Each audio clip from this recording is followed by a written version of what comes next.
Oleh karena itu, dalam kesempatan ini saya membawakan 10 kata. Insya Allah ada positif, ada juga negatif. Tapi saya mulai dengan negatifnya.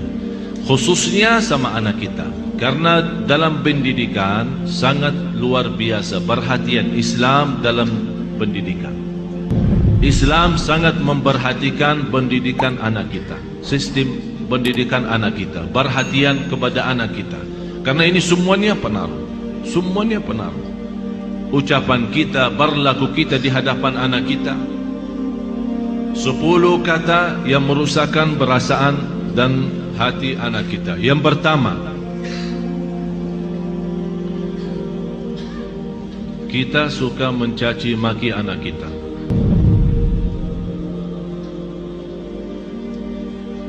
Ini sebuah bahaya. Apalagi kalau kita lagi emosi. Dan saya selalu sampaikan kepada jemaah, kalau lagi emosi, jauh daripada anak. Jauh. Jangan jadikan anak korban. Saya tidak enak membawa ucapannya karena kita di dalam masjid. Tapi ada banyak yang saya heran mengucapkan kata-kata yang saya malu sampaikan. Sama siapa? Sama anaknya sendiri. Kalau sama orang lain kita malu mengucapkan, apalagi sama anak kita.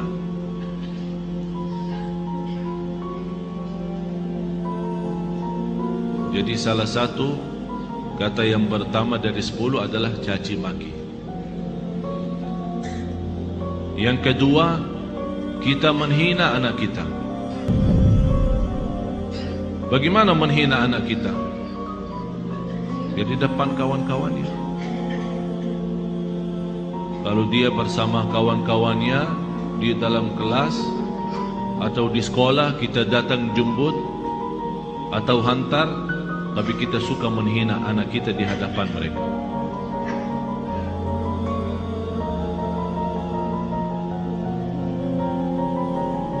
Malah ada yang pernah berkata,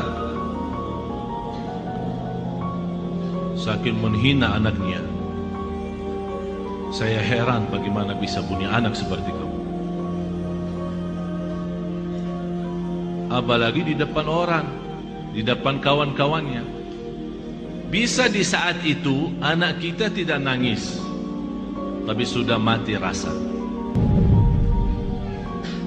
Sudah mati rasa. Akhirnya menjadi hati kecil. Susah kita bina untuk menjadi anak salih-salihah karena kita sudah hancur duluan. Sudah kita hancurkan duluan. Itu yang saya selalu sampaikan. Itulah namanya durhaka orang tua kepada anak sebelum anak durhaka kepada orang tua. Atau kalau dia punya saudara banyak, jangan menghina. Kalau ada sebuah berlaku yang tidak bisa kita terima, kita bisa nasihati dengan cara yang baik, bukan di depan orang. Karena itu namanya nasihah, bukan fadihah. Nasihah adalah mengingatkan dengan cara yang baik, tapi fadihah membukakan aibnya di hadapan orang. Alasannya, niat saya menasihatin.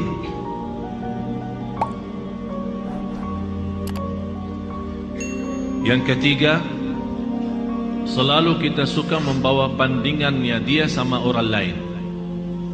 Ini lihat, abang kamu jauh lebih pintar. Ini lihat, anak itu luar biasa. Kamu tidak bisa seperti mereka. Itu tidak bahaya itu. Ini mengakibatkan apa? Kecil hati. Yang kedua, benci sama orang itu.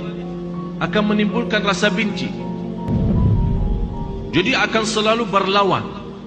Di mana ketemu kalau diajak main tidak mau sama. Karena kenapa? Karena kita selalu bandingkan ini A sama B.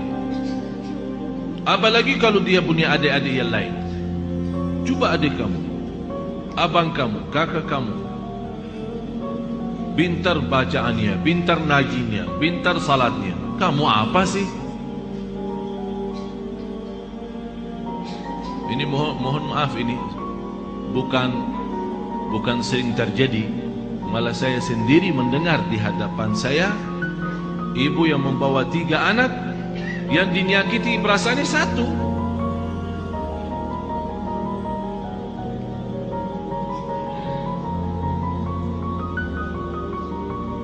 Bahaya lidah itu. Bahaya. Jadi jangan kita membandingkan anak sama orang lain. Mohon maaf, kita yang dewasa aja, kalau ada orang membandingkan kita sama orang lain, kita tersinggung. Apalagi anak kita. Kita ada yang dewasa yang sudah faham, mengerti, bisa mengerti maksudnya orang, bisa mengerti tujuannya orang, kita bisa tersinggung. Apalagi anak kita. Yang keempat, cinta dengan syarat. Aku cinta kamu, tapi syaratnya begini. Jadi seolah-olah kita tunjukkan kepada anak kita, kalau ibu tidak sayang begini aja, ikhlas tidak sayang, tidak cinta ikhlas. Tapi cinta kalau kamu salat. Aku cinta kalau kamu ngaji. Aku cinta kalau kamu diam. Aku cinta kalau kamu tidak nonton TV. Berarti itu namanya cinta dan syarat-syaratnya. Kalau mau cinta ya cinta, tidak usah pakai syarat. Tidak usah pakai syarat-syaratan. Ini anak kita. Mau cinta ya cinta. Cinta yang normal, kasih sayang, yang wajar dan yang wajib bagi kita sebagai orang tua, memberikan kasih sayang dan rasa cinta kepada anak kita.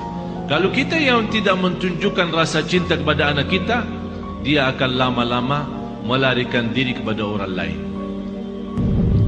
Memang mohon maaf Bapak Ibu, bisa anak kita karena dia kecil tidak mengerti menyampaikan perasaannya, tapi dia mampu menyampaikan perasaannya dari hal berlakunya. Begitu dia melihat seorang yang memberikan perhatian dan kasih sayang, biarpun orang itu bukan keluarganya, orang jauh, begitu dia ketemu orangnya, dia malah lari, belok seorang itu.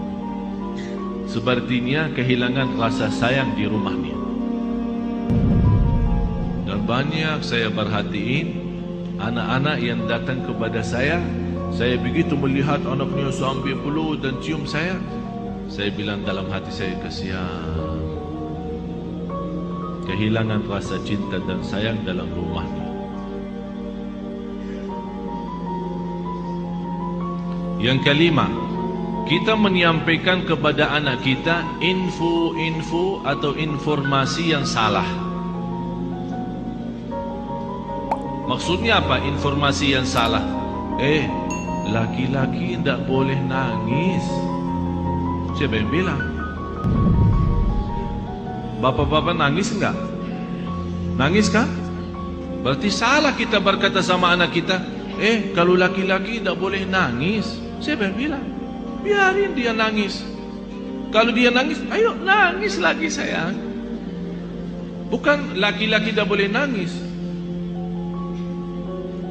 Itu membuat apa? Mengakibatkan sakit jiwa. Karena setiap dia mau nangis, dia bertahan. Alasannya informasi yang salah, laki-laki tidak boleh nangis. Akhirnya dia tahan-tahan, menjadi beban, lama-lama sakit jiwa. Betul, ini betul. Jangan dianggap, tidak terlalu. Terlalu.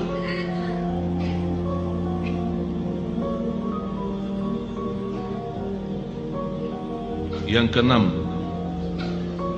ini yang lebih bahaya.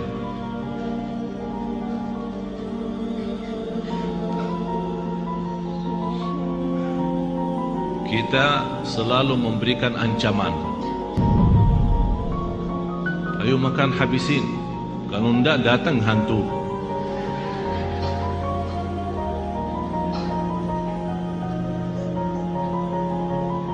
Mau tidur enggak? Kalau kamu tidak tidur, nanti datang hantu, temenin.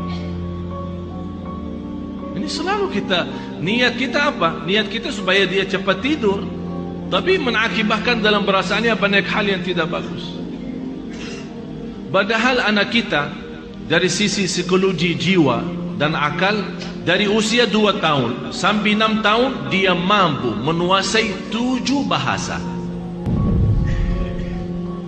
Ini bukan sembarangan. Ini ada orang keahlian psikologi akal dan jiwa membuktikan anak dari usia 2 tahun sampai 7 tahun Kalau diberikan perhatian sepenuhnya, dia mampu dari sisi psikologi, akal dan jiwa, mampu menguasai 7 bahasa. Bahasa kita, bahasa daerah, bahasa Arab, bahasa Inggris, terserah. 7 bahasa.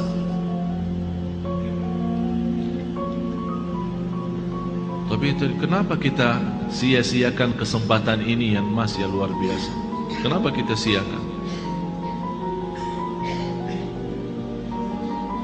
Yang ketujuh, kita selalu melarang anak kita berlaku sesuatu tapi tanpa sebab. Artinya tanpa menjelaskan kenapa. Tak boleh ini. Dia minta sesuatu, tidak ada. Saya mau ke sana, tidak boleh. Saya tidak ada, diam sini. Jadi kita suka larang, tidak boleh, tidak ada, tidak bisa, tapi kita tambah menjelasin sebabnya. Kalau anda mau larang, tolong jelasin sebabnya. Tak boleh nonton TV kalau sudah malam, karena nanti mengganggu matamu. Ini ada alasan kenapa kita larang. Kalau makan sampai habiskan makanannya, karena di dalam makanan ada barakah. Kita tidak tahu di barakahnya yang di mana.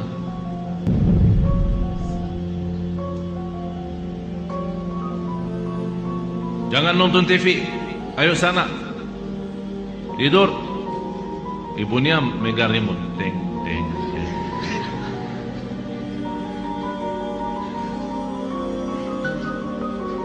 Anak kita bisa pendiam ya. Mungkin ada di antara anak ibu-ibu yang suka lawan. Tapi ada yang diam sudah masuk ke kamarnya. Tapi Allah Maha tahu perasaannya apa di saat itu. Dilarang nonton TV, malah ibunya enak-enak nonton TV.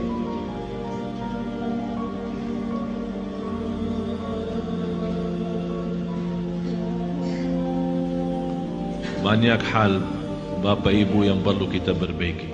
Banyak. Lalu kita memang ingin bukan hanya doa mengharapkan anak salih salihah, tapi ada contoh baik, ucapan yang baik. Yang ke-8,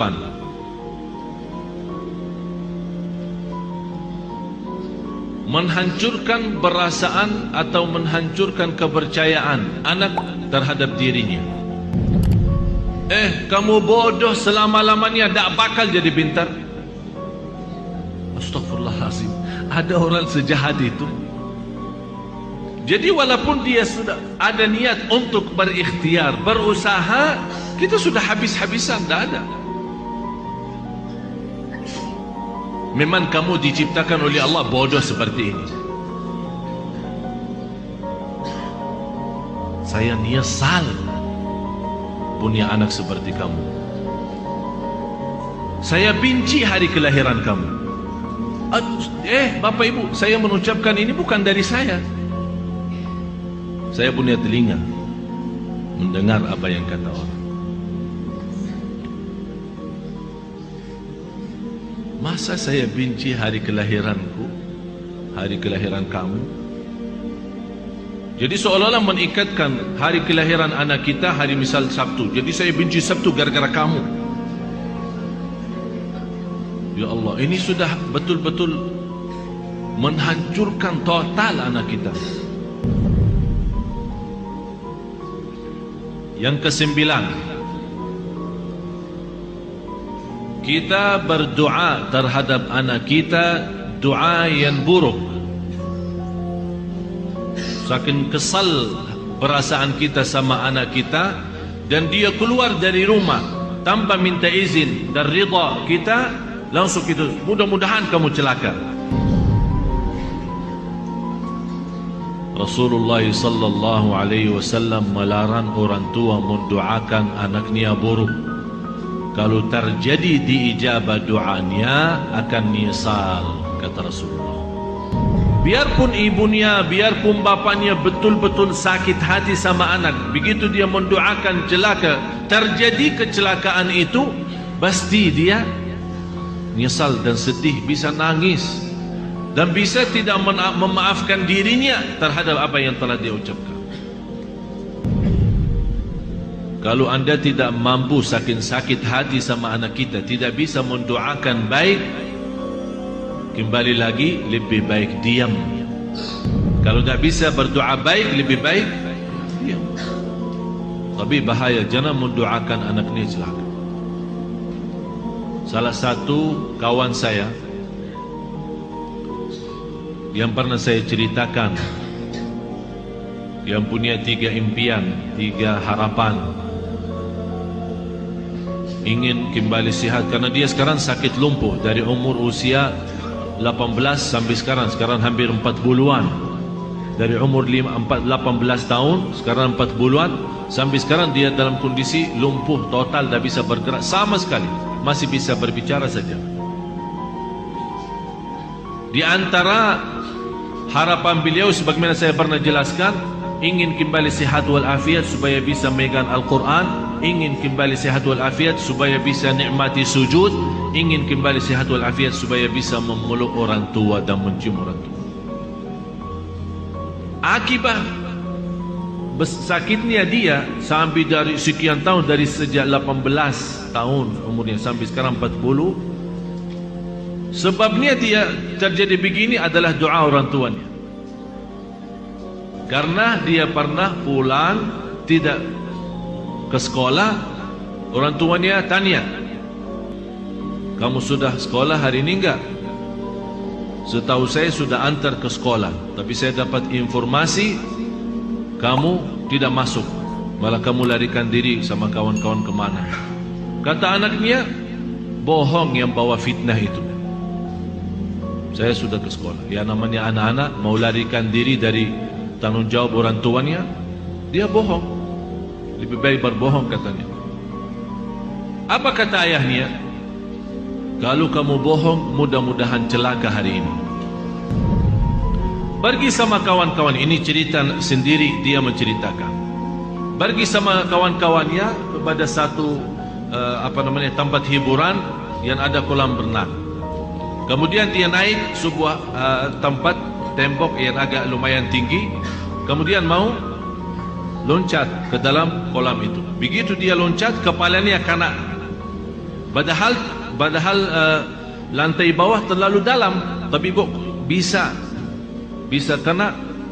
Kepalanya terputus salah satu saraf di bagian lehernya, mengakibatkan lumpuh total, tidak bisa bergerak sama sekali. Orang tuanya menyesal karena telah mendoakan seperti itu. Tapi kata anaknya, bagi saya nikmat besar doa kecelakaan ayah saya. Kenapa? Karena dengan doa dalam kondisi ini baru saya bisa kenal Allah lebih dalam, dan alhamdulillah beliau sudah menghafal Al-Quran 30 juz. Dalam kondisi itu tidak pernah berhenti salat malam. Dan Masya Allah, setiap di sana sini, dari masjid ke masjid, memberikan ceramah. Dibawakan dengan kursi roda yang tidak bisa duduk. Dia dibuatkan kursi roda khusus, miliknya kayak mirip tempat tidur, karena dia tidak bisa duduk, tapi masih bisa berceramah. Saya kemarin berusaha untuk mengundang beliau datang kemari, tapi masih kita harap mudah-mudahan bisa. Dan kemarin beliau mengundang saya acara pernikahannya. Subhanallah, ibu saya menceritakan istrinya cantik luar biasa. Sampai orang bertanya sama istrinya, apa yang kamu harapkan sama seorang seperti ini keadaannya? Dia berkata, saya harap masuk surga lewat si Abdullah ini. Jadi saya tidak harap apa-apa, tapi saya harap bantu dia seikhlas-ikhlasnya. Saya yang akan bersihkan, saya yang akan rapikan, saya akan bagi bajunya sama semua, karena saya harap lewat dia masuk.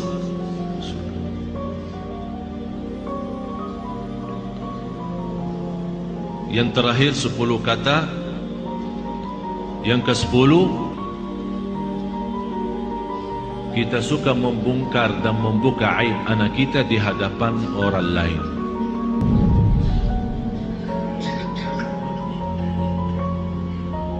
Ini anakku dah ada malunya, kalau tidur suka kencing di atas tempat tidurnya, suka buang air di tempat tidur. Capek aku setiap hari bersihin tempat tidurnya karena bekas kencingnya. Ini kan dicerita sama kawan-kawannya di sekolah. Apa yang akan terjadi? Kawan-kawannya apa? Senang atau gimana? Kesempatan kan? Setiap dia datang,